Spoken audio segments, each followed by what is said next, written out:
chanson, pour que tu reviennes pas, pour que tu reviennes pas, pour que tu reviennes pas. Chanson, chanson, pour que tu reviennes pas, pour que tu reviennes pas, pour que tu reviennes pas, pour que tu.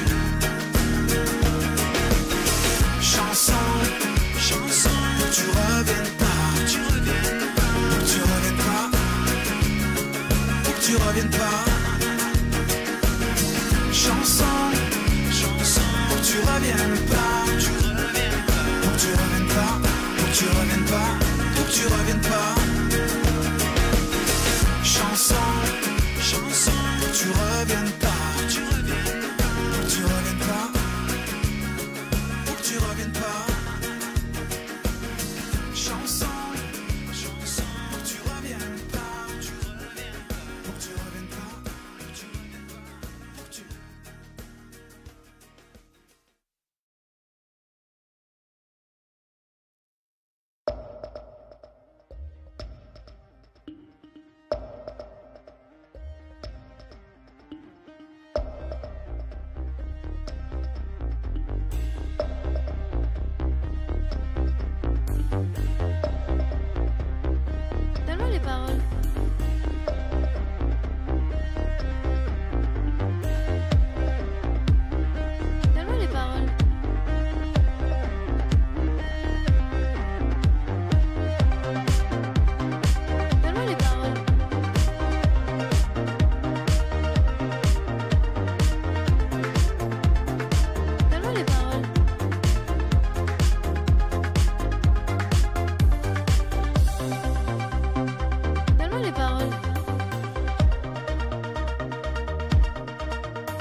tête à tous mes enfoirés.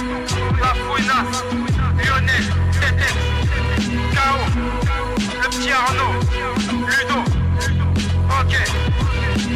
Messieurs, dames, bonjour à tous les amis, ça y est, il est l'heure du Juste Bistrot, les copains, nous sommes mercredi 3 septembre 2025, on se retrouve, c'est déjà le milieu de la semaine, mais oui, ça file à une vitesse complètement dingue.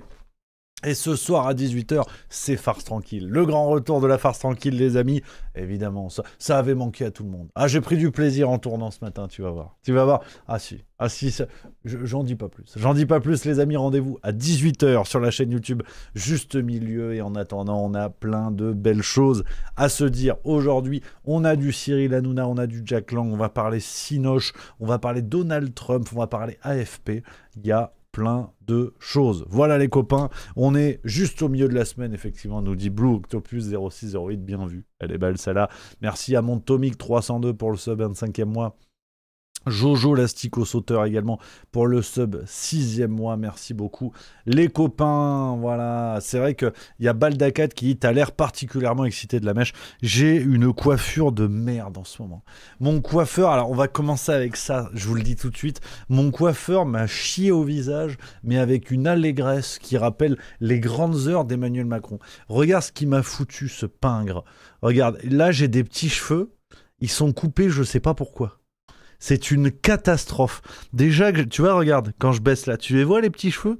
Alors, je sais pas si on a des coiffeurs dans l'équipe, hein, mais à quoi ça sert? Je pense qu'il s'est foiré, il me l'a pas dit. Et à mon avis, vu le reste du visage, il s'est dit, de toute façon, ça sera pas pire.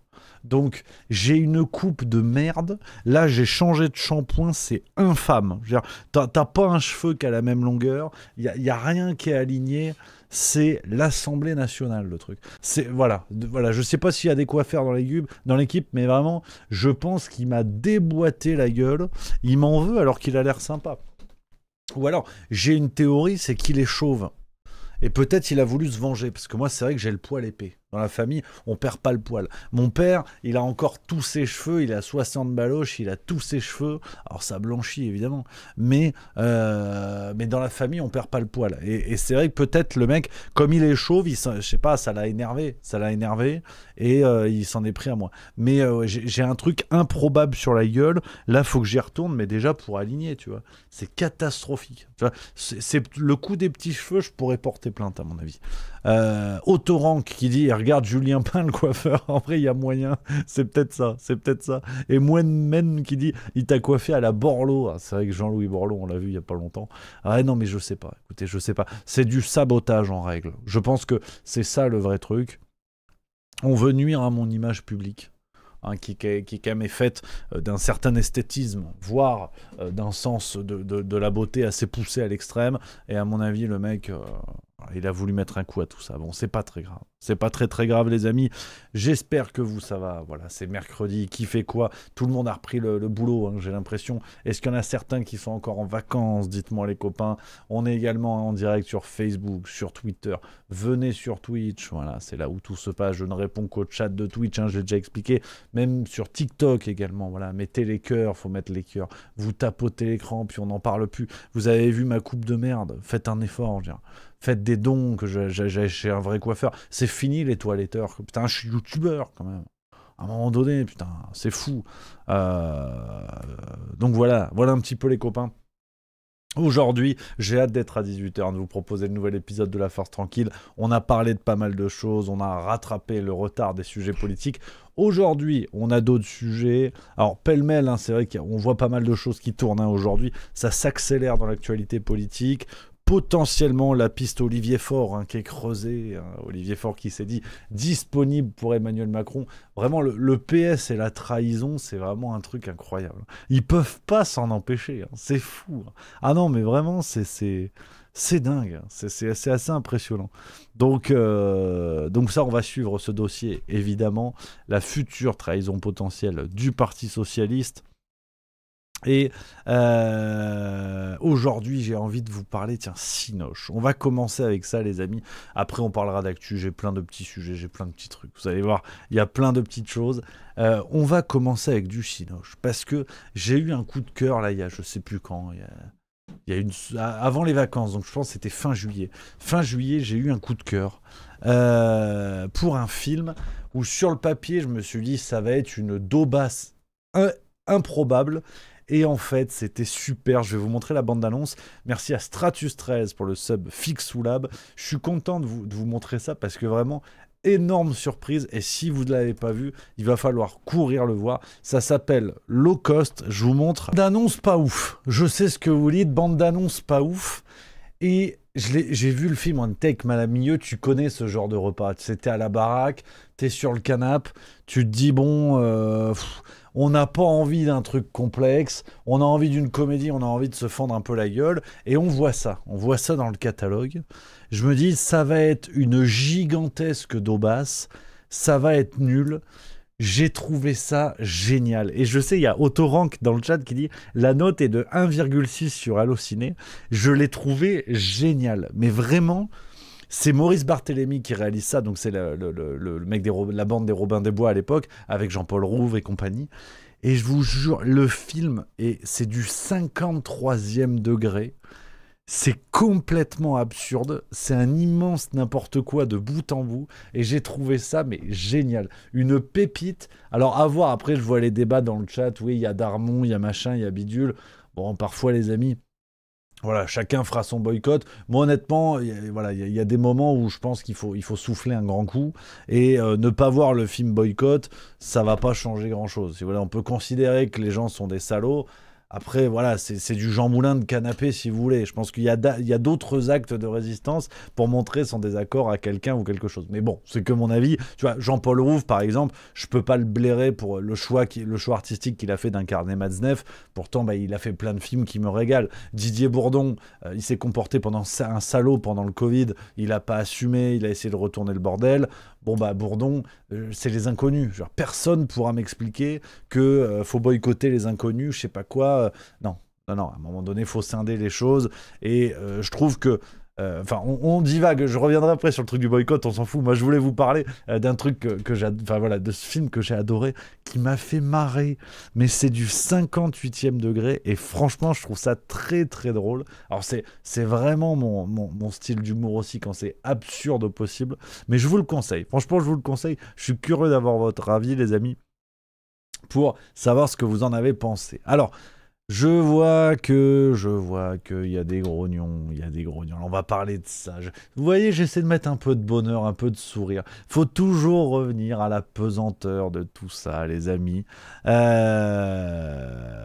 Donc, dites-moi un peu sur le boycott des artistes, ce que vous pensez. Ce que vous pensez, les copains. Puis là, je prends quelques messages du chat en réaction au film que je vous propose. Moi, vraiment, j'ai adoré. Après, voilà, chacun a son avis, une fois de plus. Stratus13 qui nous dit, c'est là où on voit les bons acteurs, c'est les mecs sont des pompes à merde, mais leur rôle le joue bien, donc bon, c'est mon avis. Hervéro qui dit, en parlant de Cinoche, faut voir l'horrible bande-annonce de Spermageddon, film d'animation. Non, j'en ai entendu parler, j'ai pas osé regarder, j'avoue tout. Tac. Hop. Angry Van Horsmat qui dit, il faut séparer l'artiste du pédophile, du drogué, du détourneur de fonds. Alors, sauf erreur, oui, non mais... On peut revenir sur ce débat, on peut revenir là-dessus. Cinémiti qui dit mais c'est pas du boycott, lol, ils font de la merde, on va pas voir, c'est juste logique. Moi j'ai trouvé ça cool, franchement j'ai trouvé ça cool ce film. Boyalezu qui dit perso, j'ai vu les vengeances de Maître Poutifla, c'était une bonne surprise. Et Un ours dans le Jura aussi, excellent, ouais. C'est le film réalisé par Dubosc, c'est ça, Franck Dubosc. Je suis curieux de le voir celui-là, Moinemen qui dit faites attention au boycott, les amis, il y a souvent des techniciens qui n'ont rien à voir et qui en souffrent. C'est vrai qu'il y a un débat intéressant, il y a plein de messages, les amis. Boyalezuc, par contre, ils ont un réel problème pour faire des bandes annonces qui donnent envie de voir un film. Luxtalua 88, j'avoue ne jamais arriver à savoir s'il faut séparer l'œuvre de l'artiste. Stealth 5, je regarderai quand il sera gratos. Et Sarah Crochet, t'étais en charmante compagnie, c'est tout, ça c'est vrai. Mais parfois, il y a des films que je trouve nuls, attention. Stan822, tu as raison, Loco, j'ai réussi à le mater en entier, c'est vraiment très rare. Ah, ça a été franchement une super surprise. Babcom5 qui dit j'espère que tu vas bien, mon Babcom. Je peux pas voir Omar Sy ou Jean-Paul Rouve, mais j'ai adoré Nos Jours Heureux. C'est vrai que casting énorme dans Nos Jours Heureux. Avec, il y a Omar Sy, il y a Jean-Paul Rouve, et cette dame qui s'appelle Joséphine quelque chose, qui est extraordinaire aussi.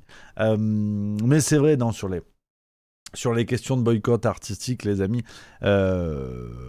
disons que, tu vois, je trouve ça enfin, je suis plutôt d'accord. Alors, c'est un débat, les amis, évidemment. C'est un débat, une fois de plus. Chacun aura son avis sur ça. La notion de boycott sur des artistes. Par exemple, Darmon, effectivement, qui allait rencontrer l'armée israélienne, je trouve que c'est de la saloperie. On est d'accord. Bourdon, pendant le Covid, qui a dit des dingueries, je trouve que c'est de la saloperie. On est d'accord. Je suis plutôt d'accord avec vous. Mais je trouve que la pertinence du boycott, c'est quand il a des conséquences. Donc tu vois, typiquement, quand il y a un nouveau film qui sort au cinéma, je dis bien au cinéma, avec des artistes que vous n'aimez pas, quels qu'ils soient d'ailleurs, que ce soit ceux-là ou d'autres, boycotter, ça a du sens. Parce que ça devient un four au cinéma.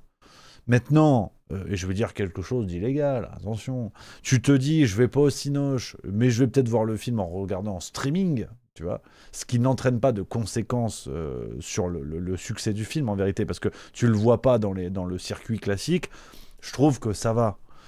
Moi, ce qui m'emmerde aujourd'hui, tu vois, ça devient le boycott à pas cher. Tu sais, t'as des types, ils te disent, tu sais, ils restent le cul dans le canapé, et dans leur tête, c'est Jean Moulin. Parce qu'en fait, sur TF1, quand il y a un chanteur ou un artiste qu'ils n'aiment pas, ils zappent en t'expliquant que leur boycott vaut plus que toutes les autres actions qu'on pourrait mener.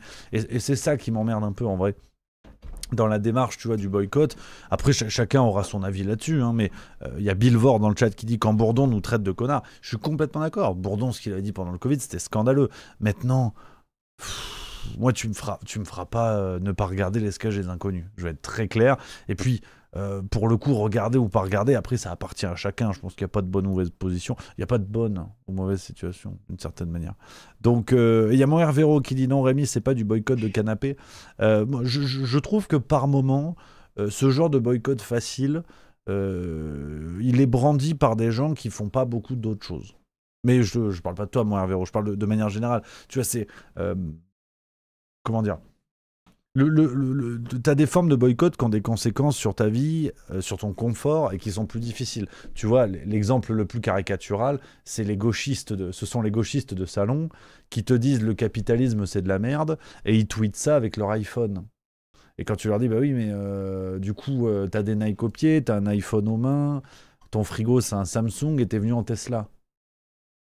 Et tu dis, ouais, non, mais en fait, non, parce que c'est vrai que c'est le confort, c'est pas facile. Ça m'emmerde, tu vois. Le mec qui te dit, non, moi je fais attention à ce que je mange, faut aider les petits producteurs. Bon, bah en fait, quand tu manges de l'ananas, il vient pas d'une Tarn-et-Garonne.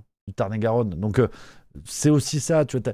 T'as des formes de boycott que je trouve peut-être plus faciles que d'autres. Et je trouve que plus on met en avant la figure du boycott, plus ça cache des cagoleries. Après, je trouve que c'est mon avis. Et Stratus 13 qui dit un truc intéressant, hein, qui dit justement Les Inconnus, j'ai le coffret, il est intéressant de voir que Bourdon est devenu ce qu'il caricaturait parfois. C'est vrai que on pense au sketch où Les Inconnus jouaient les espèces d'artistes faussement engagés avec un discours à 2 balles, et je crois qu'il parodiait à Indochine, si j'ai pas de conneries. Et c'est vrai que peut-être que Bourdon est devenu sa propre caricature. C'est à la limite ce qui est intéressant à observer, je suis plutôt d'accord avec ça. Mithridate qui dit « J'ai adoré Intouchable, mais maintenant avec les 2 acteurs, je peux plus le voir sans une certaine aigreur. » C'est vrai aussi. J'ai du mal à voir Cluzet dans des rôles maintenant, je vais pas vous mentir. Mais c'est vrai que ouais, c'est une question intéressante. Hein. Merde, attends, j'ai un peu trop baissé là. Voilà. Hop là, tac, pas mal. On a qui d'autre ? On a Cinémitique qui dit « Eh oui, le mec, il a 3 mandats, 30 000 € mensuels, 2 immeubles de location sur la côte, et il te dit qu'il est de gauche. Moi, je suis le roi Arthur en tutu rose. Isatis 40, chacun fait ce qu'il peut à son niveau, je te trouve injuste. » Non mais, je suis d'accord, Isatis. C'est pas de faire, c'est de brandir qui me pose problème. Tu fais ce que tu veux, chacun fait ce qu'il veut, il n'y a pas de problème. Mais quand les gens se sentent obligés d'étaler leurs comportements alimentaires, leur idéologie, leur boycott, leur je sais pas quoi, c'est ça qui m'emmerde. Après, voilà, comme dit, C'est un avis personnel. Blue Octopus 0608 qui nous dit quoi? C'est comme Emma Watson qui boycotte J.K. Rowling. Bizarrement, elle n'a pas rendu tout ce qu'elle a gagné grâce à son œuvre. Par exemple, entre autres exemples, c'est vrai que le boycott a posteriori, alors que tu t'es gavé niveau pognon, bon, tu vois, c'est comme les acteurs et les actrices qui ont dénoncé le système Harvey Weinstein. On n'a entendu personne dire j'ai bossé sur un film produit par Weinstein, je rends l'argent. Tu vois, c'est aussi très curieux. C'est aussi très curieux. Miliud qui dit pour le coup je suis assez d'accord avec Cluzet quant au comportement de Bigard. Ah ouais, alors, ça déjà pour que tout le monde soit au courant il faut se remettre la séquence parce que là on est vraiment dans Cluzet qui caricature Cluzet et c'est là où il est extraordinaire. Mais ferme ta gueule quoi. Regarde tiens, ça on se régale. Quand il avait fait un coup de gueule contre Bigard, on est d'accord, on n'est pas d'accord, mais ça régale.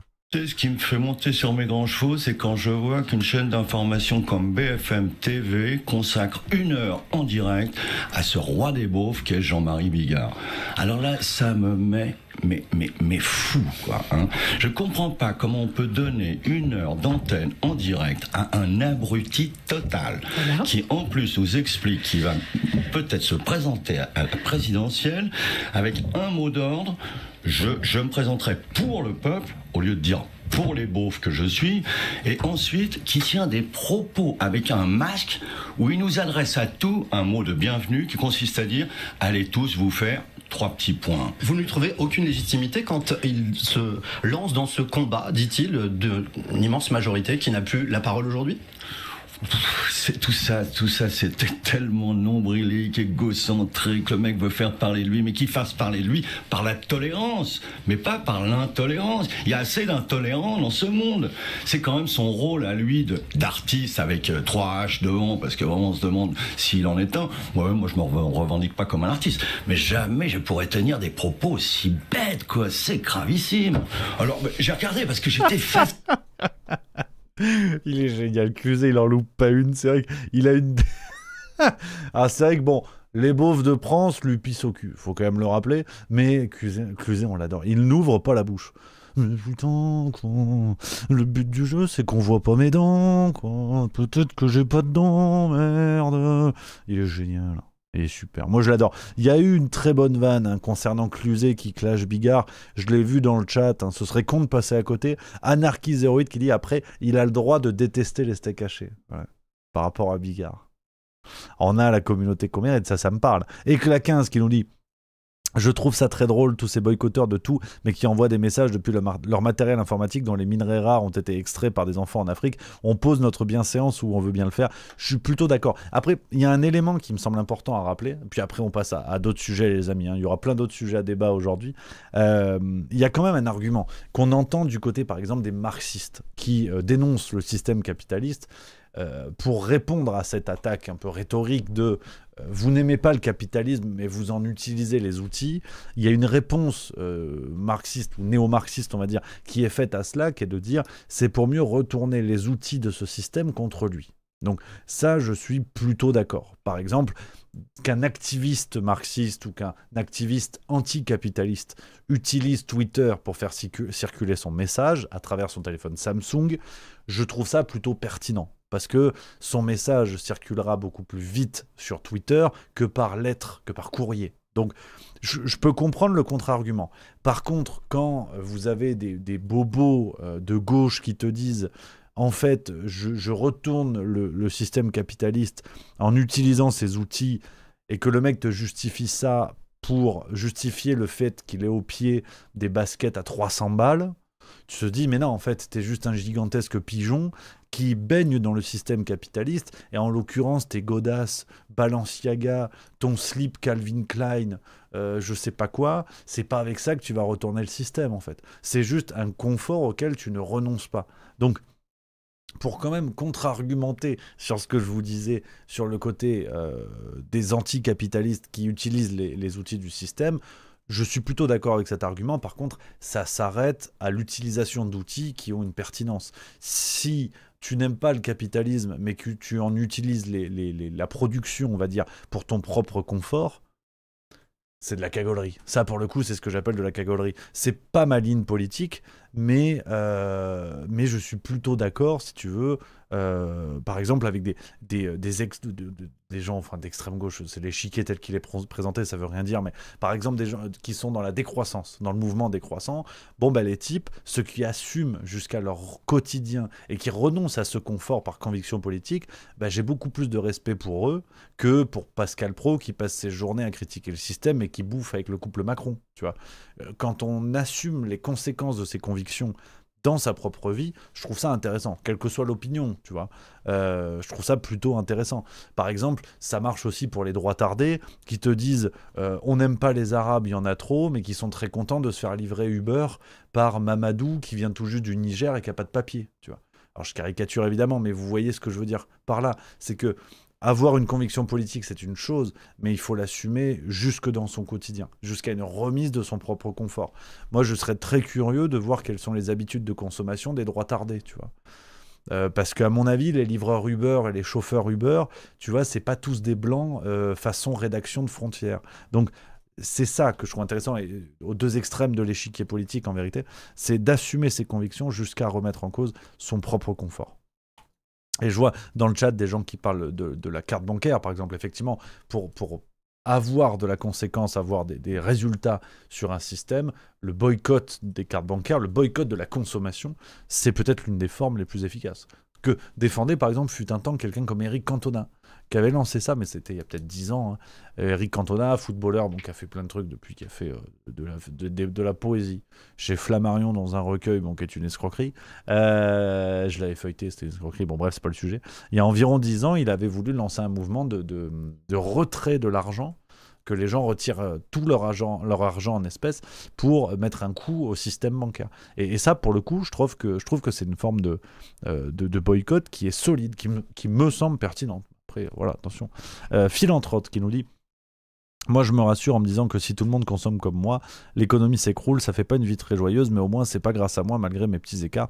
Plutôt d'accord avec ça. Je pense que une conviction politique, elle doit aller jusqu'à notre confort, jusqu'à notre quotidien. Tu vois, typiquement, autant je peux avoir parfois une grille de lecture marxiste sur certains événements, je peux faire des critiques du système capitaliste par moment, mais je vais pas vous raconter des salades. J'ai un satané Samsung dans la poche, j'ai des godasses Adidas, j'ai une putain de chemise H&M. Évidemment que je vais pas vous faire des grands raisonnements, alors que ma vie, mon quotidien n'incarne pas certaines convictions que je peux avoir, ne les incarne pas à fond en tout cas. Et voilà, je pense que déjà l'assumer, c'est pas trop mal. Au moins on évite de sortir les trompettes et de se raconter des histoires déjà à soi-même. Et Assassin Crétin qui dit: très compliqué en 2025 de vivre à 0% hors capitalisme. Je suis plutôt d'accord avec ça. On enchaîne les amis, parce que j'ai pas mal de sujets à vous proposer aujourd'hui. Et on commence avec l'AFP qui nous a régalé, voilà. Pêle-mêle, quelques petits sujets, puis après on va sur les deux gros thèmes de la journée, Cyril Hanouna et les liens Jack Lang, Epstein, et on commence avec cette vidéo partagée par l'AFP. Après, je vous lirai le contenu de la publication AFP. Vous allez rire. Social media trend over the weekend. How did you find out over the weekend that you were dead? You see that? No. People didn't see you for a couple days. 1.3 million user engagements as of Saturday morning about your demise. Really? I didn't see that. No, I've been very active actually over the weekend. I didn't hear that one. That's pretty serious. I'm glad it's Well, it's fake news. You know, it's just it's so fake. That's why the media has so little credibility. I knew they were saying like, is he okay? How's he feeling? What's wrong? I said, I just left. And it's also sort of a longer weekend, you know, it's Labor Day weekend. So I would say a lot of people know I was very active this Labor Day. I had heard that, but I didn't hear it to that extent. Go ahead, Peter.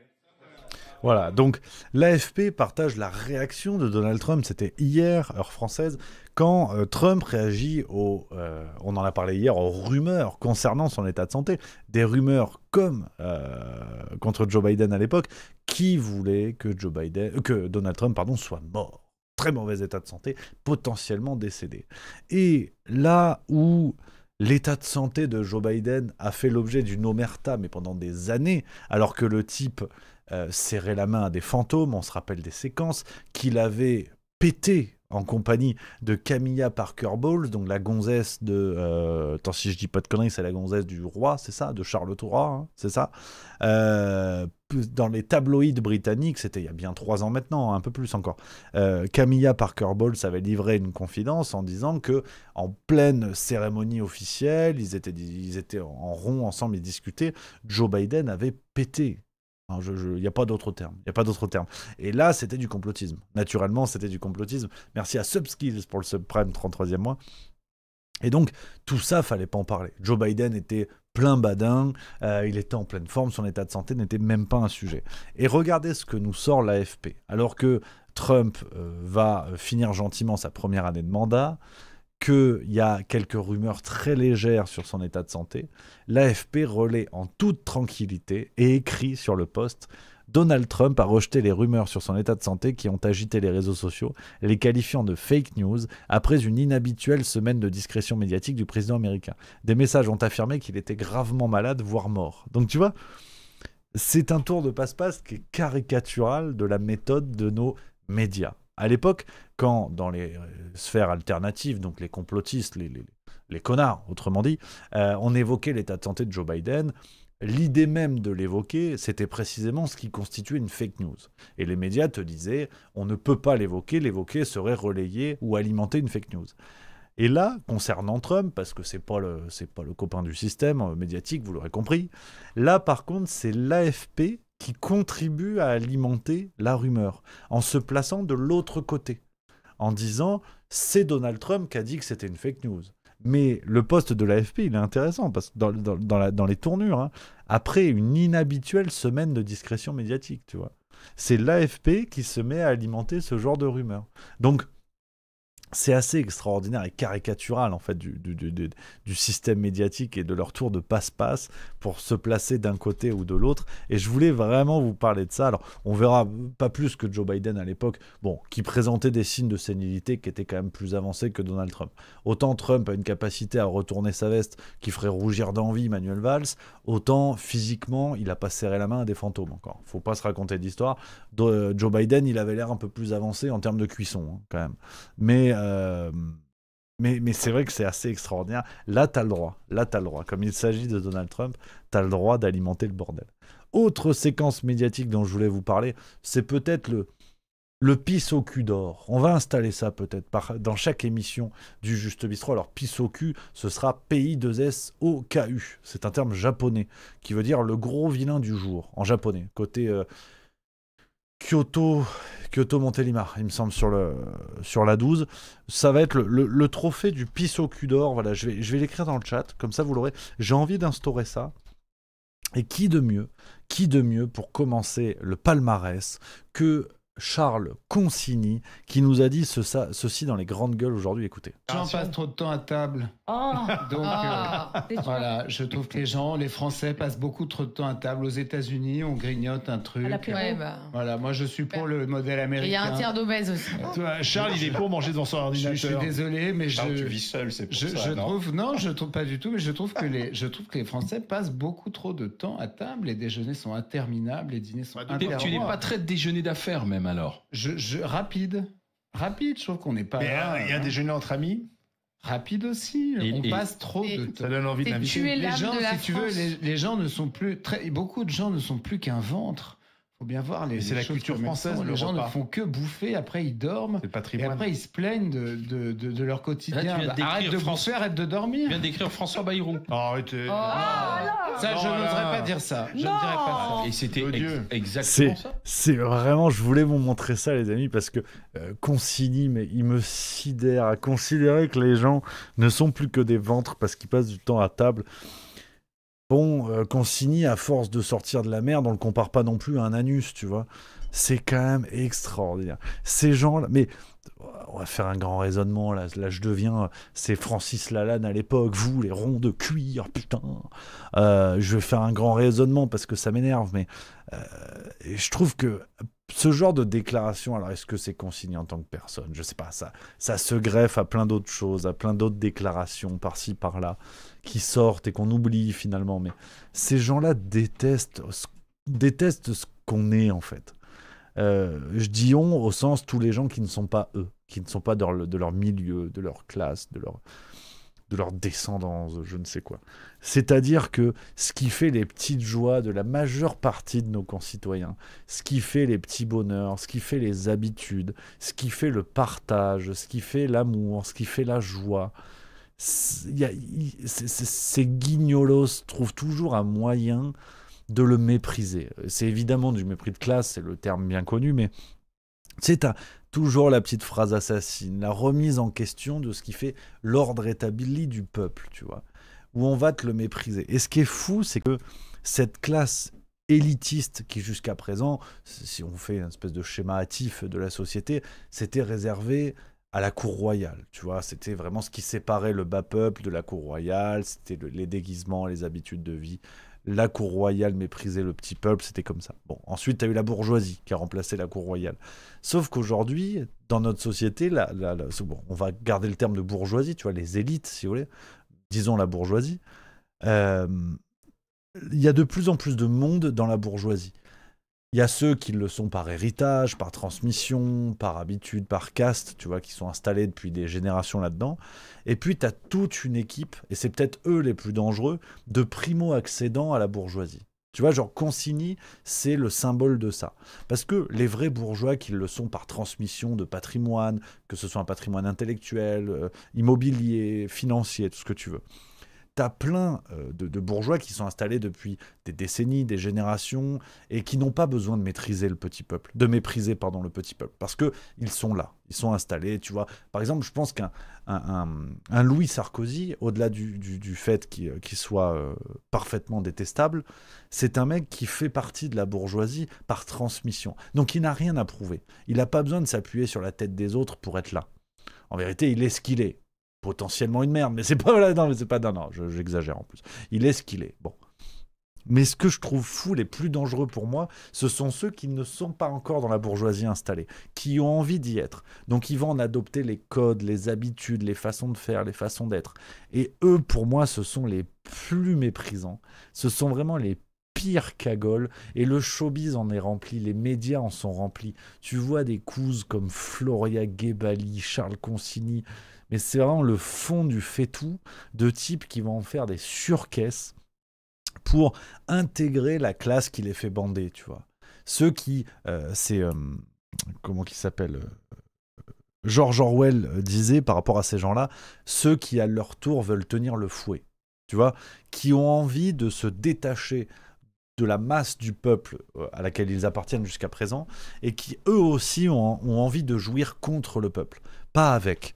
Ils ont envie de s'en détacher. Orwell avait complètement théorisé tout ça, et d'ailleurs c'est tout le travail de Jean-Claude Michéa qui vulgarise la pensée d'Orwell, qui est revenu là-dessus, et Jean-Claude Michéa à sa suite a travaillé là-dessus, sur cette gauche post-mitterrandienne comme il l'appelle, d'apprentis bourgeois, et qui sont en fait les plus méprisants, et les plus dangereux pour la masse du peuple. Et donc, Charles Consigny, je trouve, je vous fais un grand raisonnement, parce que ça, à chaque fois qu'il y a un délire du genre, ça me donne une occasion de rappeler ça. Je trouve que c'est assez important. Ce sont des gens qui, au fond, et là c'est que mon avis, hein, au fond, ne pensent pas vraiment ce qu'ils disent. Charles Consigny, c'est une cagole intellectuellement. Il critique les Français qui passent du temps à table, parce que tu comprends, en fait, le peuple, les prolos, ils boivent du vin, ils prennent du temps à table. Mais ce guignol, quand il est invité par son chef de chaîne, par exemple, qui a un dîner d'affaires avec des bourgeois installés, qu'il a besoin de sucer pour gravir les échelons, si le repas dure 2 heures, est-ce que tu crois franchement qu'il va se tirer pour être en cohérence avec ses propos? Bien sûr que non. Consigny, à mon avis, tu le retrouves dans les plus beaux restos parisiens de temps à autre, et il passe des plombs à table. Mais c'est juste un moyen, par le discours, de se détacher de cette classe qu'il méprise, et qu'il a besoin de mépriser pour gravir les échelons. Et au fond, ces gens-là sont juste des beaufs qui souhaitent s'ignorer, sont juste des prolos qui souhaitent s'ignorer. Et c'est ce que je trouve assez bluffant et qui est important à rappeler à chaque fois, évidemment pour leur pisser au cul et leur envoyer dans le museau, parce que sans peut-être même le vouloir vraiment, ces gens-là ont besoin de mépriser le bas peuple pour mieux s'en détacher. Donc c'est marrant finalement de prendre du recul et de regarder tout ça comme un grand théâtre, et de voir que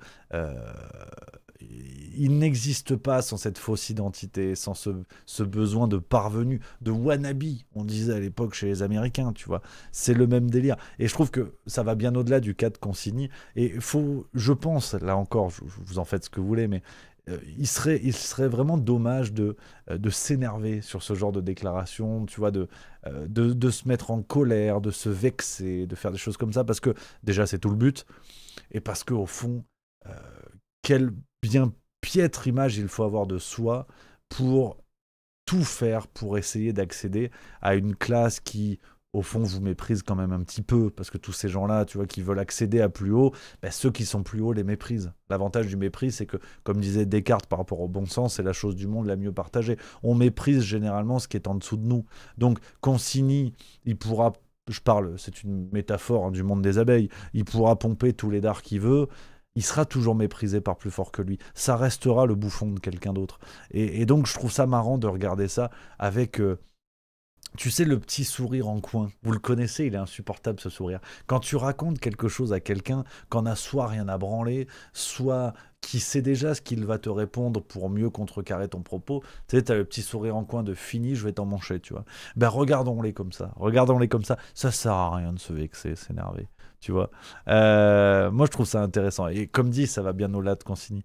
Il y a Stealth5 qui dit franchement qui les regarde, toi qui remets tout en cause, si tu n'en parlais pas on n'en aurait jamais entendu parler, mais effectivement c'est une séquence qui normalement passe complètement à la trapinette, mais vous savez comme j'aime faire le Juste Bistrot, c'est de prendre ce genre de séquence dont on se fout pour essayer de voir ce que ça veut dire, tu vois, essayer de le creuser, de le mettre en perspective et de voir ce qu'on peut en tirer d'intéressant. Parce qu'au départ, la matière ne l'est pas, mais la séquence ne l'est pas. Et je trouve ça toujours chouette. Après, c'est la façon de faire, c'est la recette de la maison. Voilà. Anarchy08 qui dit c'est ce que l'on appelle la bourgeoisie périphérique ou satellitaire, tout à fait. Et que l'on peut rapprocher de la bourgeoisie vulgaire après relire les écrits des époux Pinson. Complètement d'accord. Sur ça, merci, mon Anarchy08 pour le complément. Les amis, on enchaîne avec rapidement un autre sujet. Alors je voulais vous en parler à la fois pour avoir votre point de vue là-dessus, parce que je commence à nourrir aussi certaines convictions là-dessus, et je voulais savoir ce que vous en pensez pour créer le débat. Le cas Cyril Hanouna. Le cas Cyril Hanouna, donc vous l'avez vu, pour rattraper le dossier, pour ceux qui suivent ou non, Cyril Hanouna est revenu à la télévision depuis le 1er septembre sur W9, donc c'est exactement comme Touche pas à mon poste à l'époque, sauf que désormais ça s'appelle Tout Beau Tout Neuf, plus ou moins la même équipe de chroniqueurs, il y a quelques nouveautés, on va y venir, enfin quelques nouveaux chroniqueurs, on va y venir, et je voulais remonter un peu le dossier, alors là encore, au départ... peut-être qu'on s'en fout, mais je trouve qu'il est le symbole de quelque chose qui va peut-être un peu plus loin et qui semble valider un cruel soupçon que j'avais au moment de la cagolerie. Vous savez, l'histoire de C8, hein, on a fermé C8, c'était un coup d'état de l'Arcom.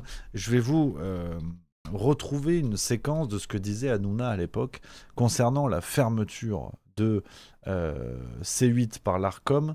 Alors, je crois que j'ai la séquence. Alors bon, ça dure 8 minutes, on va voir si le... Ouais, non, voilà, j'en ai une plus courte. Enfin, si j'ose dire. Rappelez-vous, hein, à l'époque, donc C8 ferme. On nous explique que c'est un coup d'État, que c'est l'Arcom, c'est une décision politique pour faire taire Cyril Hanouna, que c'est un véritable scandale. À l'époque, j'avais fait une vidéo, alors est-ce que c'était juste, est-ce que c'était pas juste? En tout cas, c'était sujet à débat et c'était très bien comme ça. J'avais fait une vidéo pour expliquer que, selon moi, la fermeture de C8 avait d'abord des motifs économiques et que Cyril Hanouna n'était pas employé de C8, il était producteur de ses propres émissions, qu'il faisait tout un cirque pour créer de l'empathie du côté du grand public, mais qu'il allait rebondir et qu'il allait revendre ses émissions à d'autres gens, qu'il revendre ses productions à d'autres gens et qu'il allait passer sur une autre chaîne. C'est ce qui s'est passé avec le groupe M6 qui l'a raccroché, en fait, qui allait le chercher pour diffuser ses émissions. Donc le voici à la radio sur Fun Radio et sur M6. Donc c'est la même salade. Et bizarrement, là, Hanouna ne parle plus du tout des employés qui sont restés sur le carreau au moment de C8, parce qu'il s'est tiré. Donc on n'a pas de nouvelles de tout ça. Et Je vous mets ce que disait Hanouna à l'époque, au moment où il fallait dire que c'était un coup d'État, qu'on voulait le faire taire, que c'était scandaleux, que machin, que bidule. Écoutez ce que Hanouna disait sur le plateau de C8. Apparemment, les infos que j'ai, bien sûr à prendre des pincettes, mais aurait monté un dossier pour l'arrêt de C8, je vous le dis, parce que il veut vraiment contrôler l'audiovisuel. Et il a vu que nous, on était difficilement contrôlables. Il aurait monté le dossier avec Roch-Olivier Mestre, voilà, parce qu'il est soucieux du contrôle de l'audiovisuel, sans en parler à Emmanuel Macron. Voilà. Et il a eu ensuite l'info, Emmanuel Macron, il a eu l'info de ce dossier et qu'ils allaient arrêter C8, c'était engagé. Voilà, je vous le dis. Et il ne pouvait pas revenir dessus sans remettre en cause la séparation des pouvoirs. Ce sur quoi, voilà, il y a des choses sur lesquelles, mais sur ça, Emmanuel Macron, je peux vous dire qu'il est... Il respecte. Ça, je peux vous dire que ça, il ne s'immisce jamais. Donc il aurait pu... Donc Alexis Collère a fait ça dans son coin, Emmanuel Macron a pris ça après, donc je vous le redis, je sais qu'il y a beaucoup de gens qui fustigent Emmanuel Macron, et je vous l'aurais dit, vous le savez, hein. Et même moi encore, je vous le dis, cet après-midi, à la radio, je parle encore d'Emmanuel Macron comme responsable. Et je vous le dis, l'info est claire, Emmanuel Macron n'est pas responsable. Emmanuel Macron a pris le truc après, et c'est Alexis Collère qui ne peut pas nous blairer depuis des années. Sachez-le, on n'est pas sa tasse de thé, hein. Alexis Collère, bon, vous voyez Alexis Collère, voilà, c'est pas non plus, il porte bien son nom, quoi. Il est toujours vénère. Voilà. Donc tu vois, Hanouna nous avait expliqué, c'est une séquence qui est très importante, c'est que le discours ambiant, ce qui m'avait valu d'ailleurs une petite prise de bec avec Fabrice Divisio qu'on embrasse, le discours ambiant c'était le gouvernement veut faire taire Hanouna, c'est une décision politique. Quand on creusait un petit peu le dossier, Hanouna lui-même disait qu'en fait, c'était pas Macron, que c'était plutôt Alexis Collère qui avait monté ça avec l'Arcom, c'était de la piraterie, tu vois, c'est vraiment de la piraterie. Ça n'avait rien à voir avec le fait que C8, de toute façon, risquait de fermer son antenne, qu'il y avait des motifs économiques, de machin, de midule, bon, bref. On est passé de « le gouvernement veut nous faire taire » à, rappelez-vous, cette une de Paris Match montée de toutes pièces par les équipes de Mimi Marchand, ça aussi on en avait parlé. Rappelez-vous cette une de Paris Match, Cyril Hanouna en couple avec Tiffaine Ozière. Donc, ça c'était sorti au moment où Mediapart avait révélé des dingueries concernant l'entourage de Cyril Hanouna, certains des membres de l'entourage d'Hanouna qui avaient pété la gueule de l'ancien manager de l'humoriste Malik Bentala. Il y a Mediapart qui fait toutes ces révélations, qui explique qu'il y a un système mafieux autour d'Hanouna. Le lendemain, Paris Match fait sa une, c'est quand même bien fait. Tout ça pour qu'on apprenne quelques jours plus tard que c'était apparemment une connerie, mais pas tant que ça. Donc, je résume, on part de C8, le gouvernement veut nous faire taire, mon Dieu, c'est terrible, à en fait Hanouna, c'est après la fille de Brigitte Macron. Opération montée par Mimi Marchand proche du couple Macron. Hanouna signe sur C8, ça s'officialise. Et qu'est-ce qu'on apprend maintenant avec le retour de l'émission de Cyril Hanouna? C'est qu'il a recruté des nouveaux chroniqueurs, et notamment une certaine Marlène Schiappa. Ouais, une certaine Marlène Schiappa, donc qui, pour vous montrer une petite séquence, fait déjà des siennes et elle nous régale. Elle nous a raconté sa demande en mariage. Regarde, ça vaut son pesant de cacahuètes. Eh bien, il m'a laissé une bague de fiançailles sous mon oreiller pendant qu'on faisait une soirée poker. Ouais. Et à la fin de la soirée, j'ai trouvé la bague. Et comme je voulais être vraiment sûre que c'était bien ce que je comprenais, parce que parfois on trouve un écrin et on n'est pas certaine, je suis allée voir mes filles chacune une par une pour leur demander « Est-ce que t'as pas laissé une bague dans ma chambre par hasard ?» etc. Donc non. Donc je suis retournée dans ma chambre, j'ai croisé mon fiancé et je voulais pas tout de suite lui dire que je l'avais trouvé. Et donc j'ai éteint la lumière, je lui ai dit « Bonne nuit, à demain. » Et il m'a dit « Je sais que t'as trouvé la bague, j'ai vu que l'oreiller avait bougé, donc est-ce que tu veux m'épouser ?» Et je lui ai dit oui, bien sûr. Comment il vous a demandé Voilà, donc on résume, parce que moi je vous dis tout ça, après chacun se fait en avis. C'est juste que j'ai pas compris, c'est juste que je comprends pas l'enchaînement, si tu veux, de Hanouna ennemi numéro 1 du système, à en fait, il va recruter la pom-pom girl du macronisme depuis 2017, tu vois. Cagole en chef, golden cagole, comme on dit. Donc, qu'est-ce qui s'est passé, tu vois, entre le Robin des Bois du peuple qui veut en mettre plein la gueule au système, à en fait, il embauche comme chroniqueuse la cagole de la Macronie, Qu'est-ce qui s'est passé au milieu? Alors, piste numéro 1, on ne sait pas. C'est que peut-être il ne savait pas que Marlène Schiappa, tout ça. Parce que, comme elle le dit si bien, les filles bien n'avalent pas. Donc voilà. Piste numéro 2, on nous a pris pour des cons. Voilà. Et on nous a raconté n'importe quoi pour faire pleurer dans les chaumières en faisant croire qu'Hanouna est un opposant au système et qu'en vérité, c'est pas vraiment ça. C'est pas vraiment ça et que ça nous rappelle que ce qui est présenté comme la dissidence parfois dans nos médias, faut se méfier. Donc, je sais pas. Tu vois, je sais pas. Je suis mitigé. Dites-moi ce que vous en pensez, vous, dans le chat, les copains, là-dessus, sur ce sujet-là. Alors, je sais que beaucoup de gens vont me dire « Ouais, on s'en fout, on regarde pas Hanouna. » Mais je sais. Mais la question, elle est ailleurs. Elle est sur ça. Est-ce que certains continuent à penser qu'Hanouna est un ennemi du système? Quel regard vous avez là-dessus? Dites-moi un petit peu, les copains. Cuire le cul qui dit mais il se revendique anti-système, j'ai pas l'impression, Rémi. Moi je m'appuie, c'est pour ça que je l'ai rappelé, je m'appuie sur l'ambiance, tu veux, le discours médiatique, notamment dans les médias Bolloré, qui entourait l'arrêt de C8, c'était le gouvernement veut les faire taire, Hanouna dérange, c'est une atteinte à la liberté d'expression. C'est ce qui m'avait valu, je te dis, quelques prises de bec avec Divisio et d'autres. Tu as eu toute l'équipe de Cagole, les suceurs de Bolloré, les frontières et compagnie, qui mettaient des tonnes de tweets en disant « c'est une atteinte à la liberté d'expression ». Putain, l'atteinte, elle est tellement forte que Hanouna est revenu et qu'en plus, il a embauché des Cagoles de la Macronie. Donc, je suis juste mitigé, en fait, sur le discours qui nous a été servi. Faudrait remonter, hein. C'est un exercice d'ailleurs qui peut être intéressant, de remonter les déclarations de tous ceux qui ont dit que c'était une atteinte à la liberté d'expression. Parce que c'est l'atteinte la plus nulle de tous les temps de l'histoire des atteintes. Parce que le mec est de retour, et en plus il embauche des macronistes. Donc tous ceux qui ont voulu faire chialer pour dire on veut faire taire le système Bolloré, les médias Bolloré, ils sont où, hein? Parce qu'on n'a plus de nouvelles. Hein. On n'a plus de nouvelles, donc voilà, je suis mitigé. Je suis mitigé sur la chose, je ne veux pas vous mentir.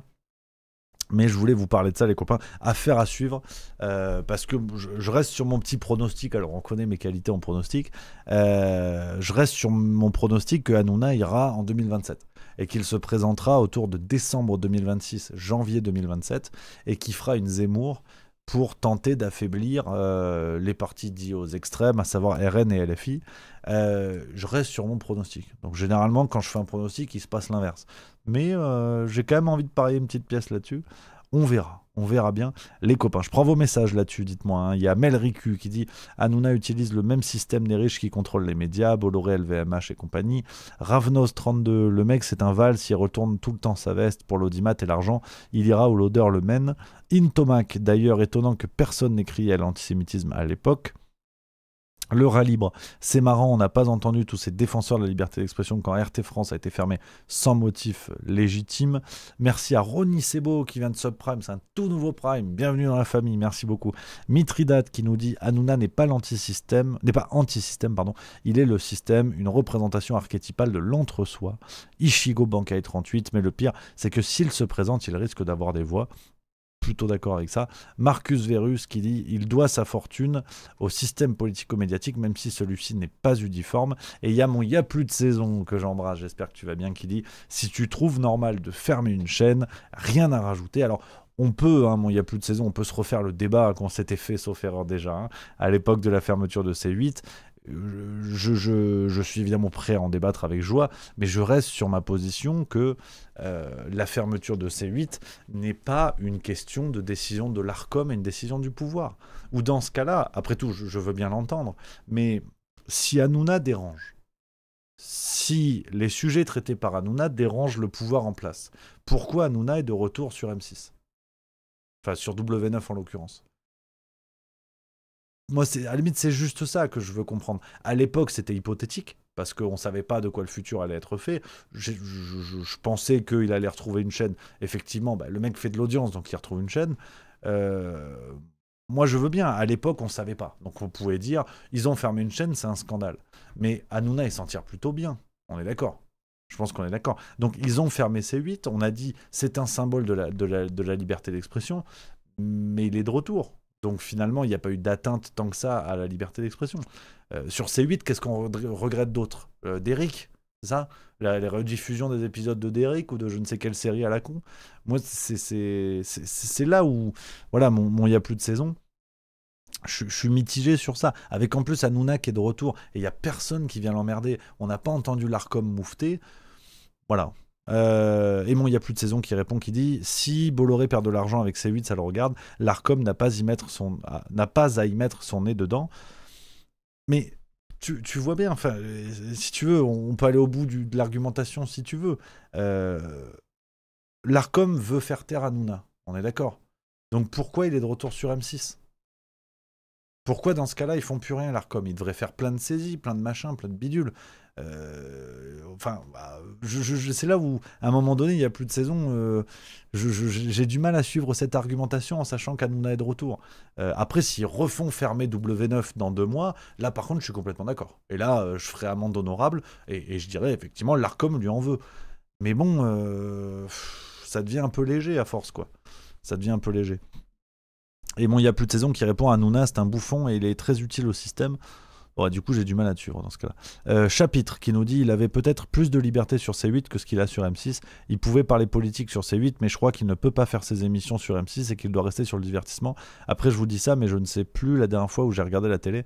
Non, il a déjà parlé politique. Pour le coup, j'ai regardé un peu hier Tout Beau Tout Neuf là sur W9 avant de vous en parler pour savoir un peu comment c'était fait, machin bidule. Et il parle politique. Hein. Hanouna parle politique. Donc voilà un petit peu les amis là-dessus. On en reparlera de toute façon, mais je trouvais ça intéressant d'être dans la continuité du dossier, continuer à en parler, non pas pour radoter, mais pour qu'il y ait, vous le savez, hein, c'est un peu mon nouveau cheval de bataille, les copains, c'est qu'il y ait de la conséquence dans ce qu'on fait. J'ai de plus en plus de mal avec l'inconséquence, c'est de faire du commentaire gratuit, vous dire je pense ça, il va se passer ça, telle chose est un scandale. Sauf que quand on ne suit pas les dossiers, sur le moyen terme à minima, en fait on peut dire ce qu'on veut. On n'est jamais redevable en fait, on n'est jamais, on ne nous tient rigueur de rien. Et c'est ça qui me fait un petit peu chier de manière générale quand on fait du commentaire gratuit, c'est que on peut dire n'importe quoi, et comme on ne suit pas les dossiers à moyen terme, en fait... on s'en fout, il n'y a personne qui vient nous dire t'as dit n'importe quoi, ton analyse te l'est pas la route, et je trouve ça chouette. C'est pour ça que je compte sur votre vigilance. À chaque fois que je dis un truc et que quelques semaines, quelques mois plus tard, il se passe l'inverse, ou je me suis planté, ou je ne sais pas quoi, je trouve ça bien d'en reparler en fait. On n'a pas la vérité absolue, ça se saurait, et je trouve ça plutôt bien d'assumer ce qu'on dit, d'en reparler et d'être conséquent. Voilà. Donc voilà un petit peu les amis sur ça. C'est pour ça que je voulais suivre le dossier Hanouna. Autre dossier dont je voulais vous parler aujourd'hui, les copains, voilà, n'hésitez pas, vous êtes nombreux déjà, plus de 1000 sur toutes les plateformes, allez-y, vous tapotez, vous mettez les cœurs, vous vous abonnez, vous faites tout ce qu'il faut les copains. L'autre dossier chaud du jour, ce sont les liens entre Jack Lang et Jeffrey Epstein. Nouvel épisode. Alors, t'as vu la transition, faut se mouiller la nuque. Hein. Elle n'est pas évidente. Elle n'est pas évidente, la transition. Mais je voulais absolument vous parler de ça, les amis, parce que on a de belles infos qui ont été sorties par le Canard enchaîné du jour. Donc, comme quoi, hein, ça permet de réaffirmer quelque chose, les amis. On dit souvent les médias mainstream sont pourris. Par intermittence. Moi, je pense qu'il y en a certains qui font le boulot par moment. Et là, le Canard enchaîné nous a sorti cet article aujourd'hui, donc dans l'édition du 3 septembre 2025. Et le Canard enchaîné fait un article assez complet qui rappelle notamment cette histoire du film. Donc, qui aurait dû... Alors, c'est tout un bordel. Je vais vous lire... je vais vous résumer l'histoire. C'est une association composée d'amis de Jack Lang qui voulait réaliser un film, alors accrochez-vous à votre slibard, sur la vie de Jack Lang. Ouais, et ça devait s'appeler le truc, alors le nom est lunaire, ça devait s'appeler, alors attends, bouge pas,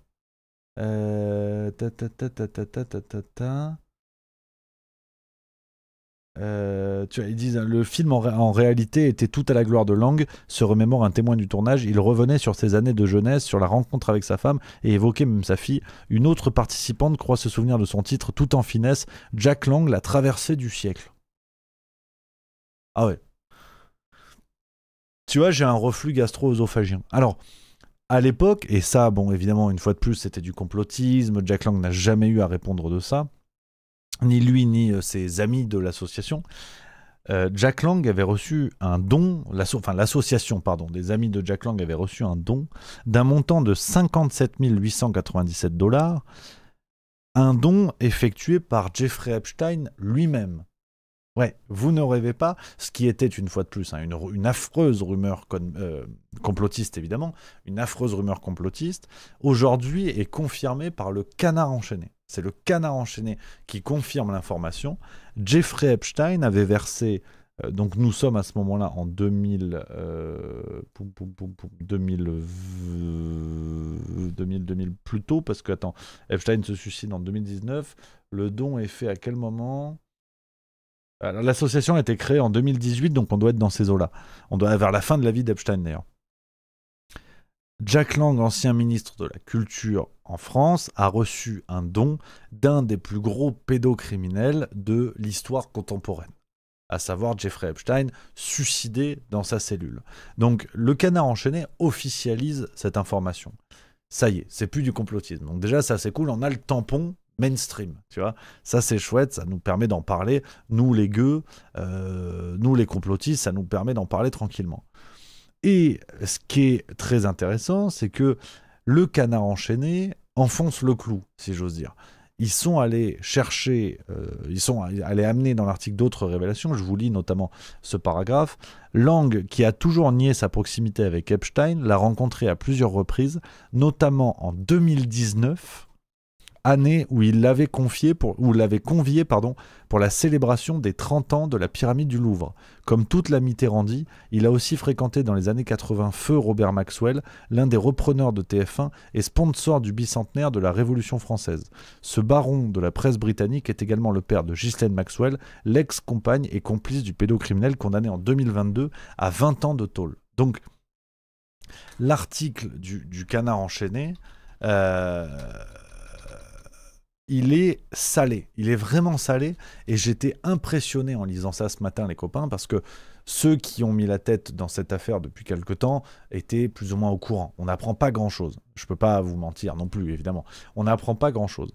Mais ce qui est très intéressant, c'est que le Canard enchaîné, non seulement officialise cette histoire de don fait par Epstein à l'association des amis de Jack Lang, le Canard enchaîné officialise plusieurs rencontres Jack Lang, Epstein.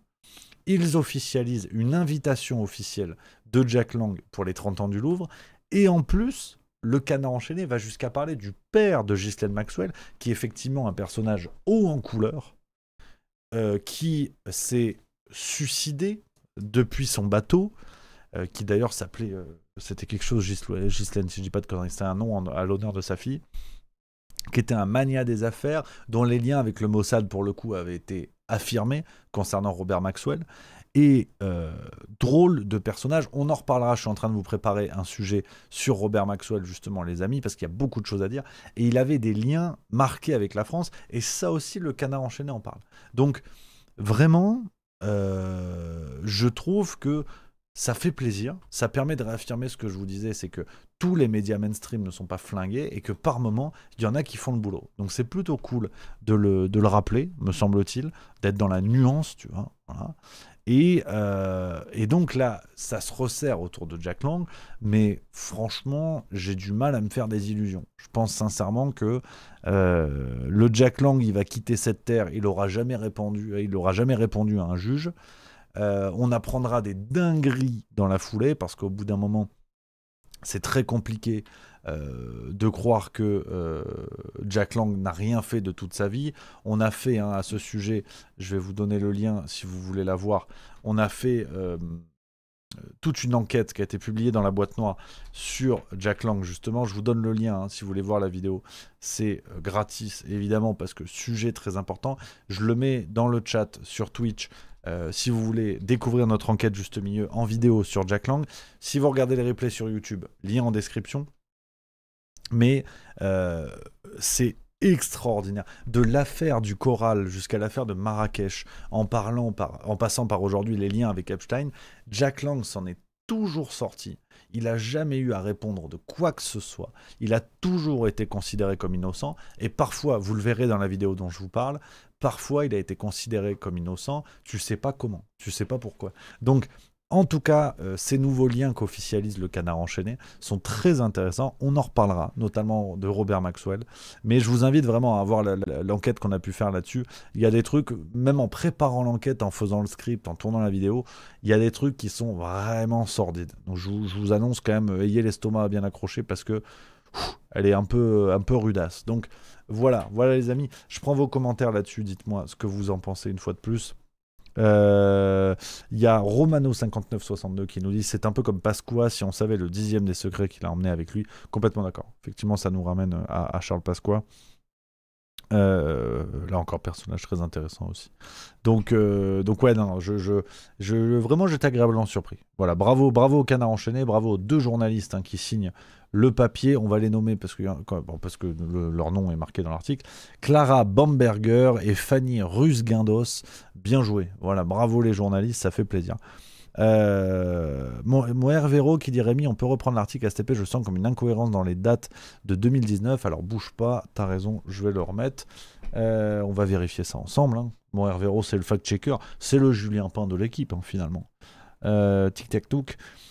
Lang, qui a toujours nié sa proximité avec Epstein, l'a rencontré à plusieurs reprises, notamment en 2019, année où il l'avait convié pour la célébration des 30 ans de la pyramide du Louvre. Alors effectivement, on va regarder tout de suite sur la fiche de Jeffrey Epstein, parce que en quelle année il est incarcéré? Alors, il meurt le 10 août 2019, et je crois qu'il était incarcéré avant. C'est vrai qu'il y a peut-être une couille dans les dates, et merci à mon Hervéro pour ta vigilance. Alors attends, j'essaie de retrouver les moments d'incarcération. Tac, tac, tac. Le 23 juillet 2019, quelques jours après avoir été incarcéré. Première tentative de suicide. Donc faudrait voir quand est-ce qu'il est incarcéré. On va faire les recherches ensemble. Mais c'est vrai, ça pourrait être début juillet. Si je dis pas de conneries, je crois que c'était début juillet qu'il entre en prison. Ça doit être par là. Ça voudrait dire que... ouais, il est mort le 10 août, il doit être emprisonné début juillet. Faudrait vérifier dans les détails si certains arrivent, les amis, à trouver la date d'incarcération sur la 2e incarcération d'Epstein, parce qu'il y était déjà allé une fois. Et c'est vrai que c'est pas con. Alors là, on fait du fact-checking en direct, c'est génial, j'aime bien. Il y a, alors attends, bouge pas. Faudrait regarder. Effectivement, la date des 30 ans du Louvre. Merci à Polo Yule pour le subprime 4e mois, merci beaucoup. Polo Yule qui dit de l'article dit qu'il l'a invité, pas qu'il est venu, c'est vrai. C'est vrai qu'il y a une invitation qui a été envoyée. Alors attends, on va regarder ensemble. 30 ans du Louvre. Les 30 ans du Louvre, c'était le 20... Nanana. On est en train de remonter le truc. Inauguré le 29 mars 1989. Les 29 et 30 mars 2019. Donc, on peut estimer que Epstein n'était pas encore en prison. Ça veut dire que jusqu'au dernier moment, alors qu'il n'y avait plus aucun mystère sur les activités d'Epstein et ce qu'on lui reprochait, il a reçu une invitation à ce moment-là. Oui, c'est bien la pyramide. C'est bien la pyramide du Louvre. La pyramide du Louvre fête ses 30 ans. Je suis sur la page du site louvre.fr. Je pense qu'on est pas mal. Ouais, c'est ça. Le Ralib qui le dit dans le chat pour les 30 ans de la pyramide du Louvre, ça ferait avril 2019. On fait du fact-checking en même temps, c'est génial. Et bravo à mon Hervéro pour la vigilance, merci les copains. C'est chouette comme exercice, je crois que c'est l'une des premières fois qu'on fait ça dans le Juste Bistrot, de vérifier. Et au moins là, on a une info solide. Ça voudrait dire que, ouais, autour d'avril 2019, de fin mars 2019, pardon, on a eu des gens qui ont trouvé que c'était une bonne idée d'inviter Epstein, malgré tout. Donc pour vous dire que les ramifications de cette affaire sont loin, très loin d'être enterrées. Et on en reparlera. Vraiment sur Robert Maxwell, on va en reparler les amis. Ne vous inquiétez pas. Il y a Zeller NT qui nous donne un rappel comme quoi, qui dit oui, pyramide, j'ai demandé à Grok, il m'a dit en 1823, ce débile. Bon, tu vois, se méfier de l'intelligence artificielle, attention. Et bonne vanne de Marcus Verus qui dit Roman Polanski pouvait pas venir. Alors attends, il y a Nico Bob qui rajoute une info qui dit il a été arrêté le 6 juillet 2019. Donc ça colle, ça collerait. Ça voudrait dire que ouais, jusqu'au dernier moment, Jack Lang a trouvé que c'était une bonne idée d'inviter Epstein. Donc alors qu'on savait tout, hein, on savait tout. Disons que ces actes pédocriminels ne faisaient aucun doute. Et ben le gouvernement français, on va dire un ancien ministre, voilà pour être précis, un ancien ministre a trouvé que c'était une bonne idée d'inviter Jack Lang au Louvre. Donc c'est que vraiment, on a des drôles de zigs. Et que Jack Lang, une fois de plus, se retrouve dans une position qui me semble plus que délicate. Mais bon, c'est un autre sujet. Les amis, 17h52 les copains, allez-y hein, sur TikTok, vous mettez les cœurs, les roses, vous mettez tout ce qu'il faut, on y va plein badin, aidez-nous à faire monter les compteurs sur tous les réseaux pour faire parler du Juste Bistrot. Vous avez vu, c'est pas du complotisme, on lit les journaux, on est obligé de fact-checker les journaux. Alors, putain, si c'était du complotisme, on ferait pas ça. Et mon Hervéro qui complète, qui dit à Skip, il se passe des choses bizarres sous cette pyramide, mais bon, cela ne nous regarde pas. Engegarde, sujet intéressant, on en parlera demain. Faut que je creuse un peu parce que j'ai vu passer ça, mais je sais pas à quel point c'est sérieux. Je pense que c'est vrai, il y a aucun doute. Enfin, il y a peu de doute. Engegarde qui dit désolé, rien à voir, mais Rémi, que penses-tu des décès dans l'AfD en Allemagne à l'approche des élections municipales? Déjà 7 personnes, 5 candidats et 2 suppléants. Si j'étais complotiste, je dirais étrange statistique. Effectivement, j'ai vu passer ça. Engegarde, si t'es chaud, tu reviens demain. Tu me remets le message, je vais creuser de toute façon le truc, je me le note tout de suite, parce que j'ai vu passer ça et c'est effectivement très inquiétant, très suspect. Du côté des élections municipales qui se rapprochent en Allemagne, vous avez l'AfD, qui est le parti d'extrême droite, qui inquiète quand même pas mal le système là-bas, même si, bon, on en a déjà parlé, la personnalité d'Alice Weidel, qui est la leader de ce parti, c'est une sorte de Marine Le Pen lesbienne. Alors je dis pas ça pour la blague, c'est que c'est vrai. La compagne d'Alice Weidel, qui est la leader politique de l'AfD, c'est une dame qui sort avec, qui est mariée avec une femme d'origine d'Asie du Sud-Est, si je dis pas de conneries. Ils ont adopté un gosse. Enfin, il y a un délire beaucoup plus progressiste, on va dire, que l'extrême droite en France. Mais apparemment, ils inquiètent un peu le système parce que paraît-il, et alors là, c'est une première, ils auraient des liens avec la Russie. Ouais. L'extrême droite en Allemagne aurait des liens avec la Russie. Donc ça, déjà, c'est pas rassurant. C'est vraiment pas rassurant. Mais blague à part, ce qui est sérieux, c'est que il y a 7 personnes, dont 5 candidats et 2 suppléants qui ont été retrouvés morts là ces dernières semaines. Il y a des trucs plus que suspects qui se passent, plus qu'inquiétants. Maintenant, je peux pas vous en dire plus parce que j'ai pas travaillé le truc, j'ai pas plus de sources, pas plus d'éléments. Donc je rebondis sur ce que dit Engegarde, mais ça demande évidemment plus de sources, plus de travail. Je me note ça et on en parlera demain, sans faute, les copains. Je vais bosser la chose demain matin et on en parlera demain soir. Voilà, les copains, le timing est respecté, 17h55 à toutes les montres. La farce tranquille déboule à 18h sur la chaîne YouTube, juste milieu les copains. Rendez-vous sur YouTube, vous tapez la farce tranquille, vous partagez de partout évidemment, voilà, en fait, on est des fact-checkers finalement, on est des fact-checkers, vous avez vu, on fait un travail qui est absolument pas complotiste, donc rendez-vous sur YouTube les copains pour le grand retour de la farce tranquille. Moi je vais vous laisser, comme ça on est dans les clous, c'est impeccable, je le redis, il y a un côté spectacle, vous le savez, la tournée du spectacle zinzin qui va reprendre plein badin, le Nérac entre Aurillac et Rodez, on est dans l'Aveyron le 12 septembre, Le Mans 9 octobre, Metz le 17, Strasbourg le 18, on met en commentaire, si vous regardez le replay YouTube, en commentaire sous cette vidéo, vous avez tous les liens vers les billetteries pour ces dates-là. N'hésitez pas à partager, vous vous en doutez bien, je suis pas invité chez Drucker, mais j'ai une super communauté et on se régale. Je vous embrasse les copains, passez une excellente soirée, bel épisode de La Farce Tranquille, et rendez-vous demain dans le Juste Bistrot, 16h45, comme d'hab. Je vous embrasse, vive la rigolade, et vive la France. À demain.